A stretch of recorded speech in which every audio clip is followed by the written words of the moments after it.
Guys, welcome to my channel.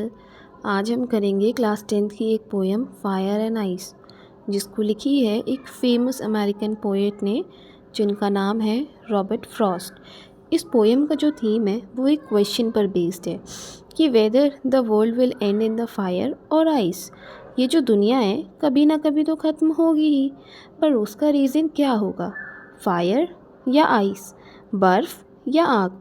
सो यहाँ पे बर्फ़ या आग हम उनके लिटरल मीनिंग नहीं समझ रहे हैं, बल्कि जो पोएट है उसने फायर एंड आइस को रखा है in terms of human emotions, जहाँ पर फायर का मतलब है पैशन, डिज़ायर, बहुत ज़्यादा स्ट्रॉन्ग फीलिंग, बहुत ज़्यादा पावरफुल फीलिंग कि किसी चीज़ को पाने के लिए जो जुनून होता है वो वाली feeling, a strong feeling of wanting to have something. जैसे बोलते हैं ना कि उसके अंदर बहुत ज़्यादा आग है, बहुत ज़्यादा जुनून है किसी भी चीज़ को पाने के लिए। सिमिलरली पोएट ने यहाँ पर फायर को सिंबलाइज़ किया हुआ है फॉर पैशन एंड डिज़ायर, और उन्होंने आइस को सिंबलाइज़ किया हुआ है हेट के लिए, लैक ऑफ फीलिंग के लिए।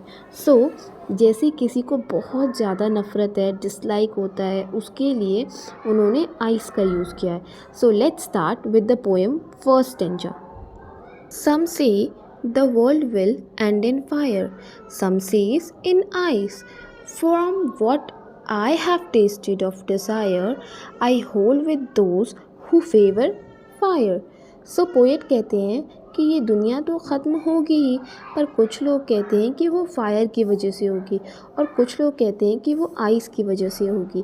जितना मेरा एक्सपीरियंस है from what I have tasted of desire, जितना मेरा एक्सपीरियंस है पैशन एंड डिज़ायर का, मैं उन लोगों के साथ हूँ जो फेवर करते हैं फायर का। So let's start the explanation. This existing world will come to an end one day. ठीक है, people are divided on this issue. Some believe that this world will end in fire, fire of passion and desire will lead to the end of the world.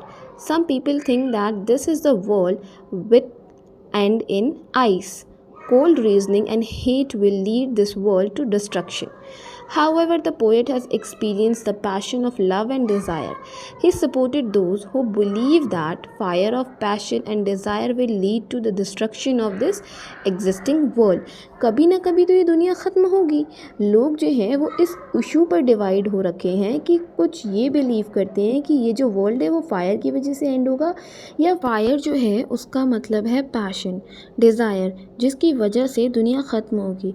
कुछ लोग सोचते हैं कि ये दुनिया ice की वजह से ख़त्म होगी, कोल्ड रीजनिंग, हेट, जिसकी वजह से डिस्ट्रक्शन होगा और दुनिया जो है वो डिस्ट्रॉय होगी।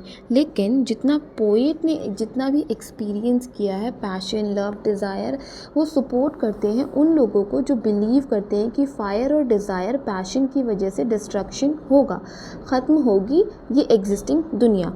Let's move to stanza 2, that is but if it had to perish twice. I think I know enough of hate to say that for destruction ice is also great and would suffice.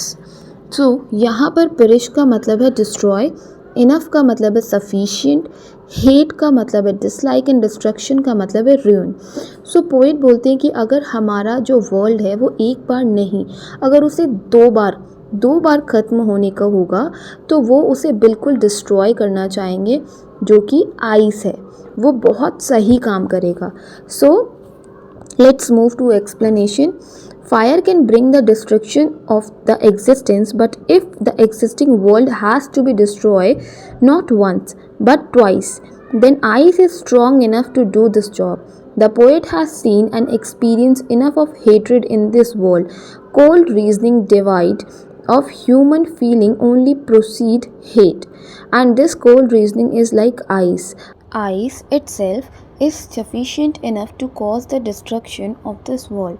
ये जो हमारा existing world है इसको fire destroy कर सकता है, लेकिन अगर इस वर्ल्ड को हम एक बार नहीं 2 बार डिस्ट्रॉय करना होगा तो इस टाइम पर आइस जो है वो बहुत स्ट्रॉन्ग रहेगी, उसका काम बहुत ज़्यादा स्ट्रॉन्ग रहेगा। कोई प्लेस इस दुनिया में बहुत ज़्यादा हेट्रेड देखा है, बहुत ज़्यादा नफ़रत देखी है। सो ये जो कूल है, कूल रीजनिंग है, ये डिवॉइड होती है।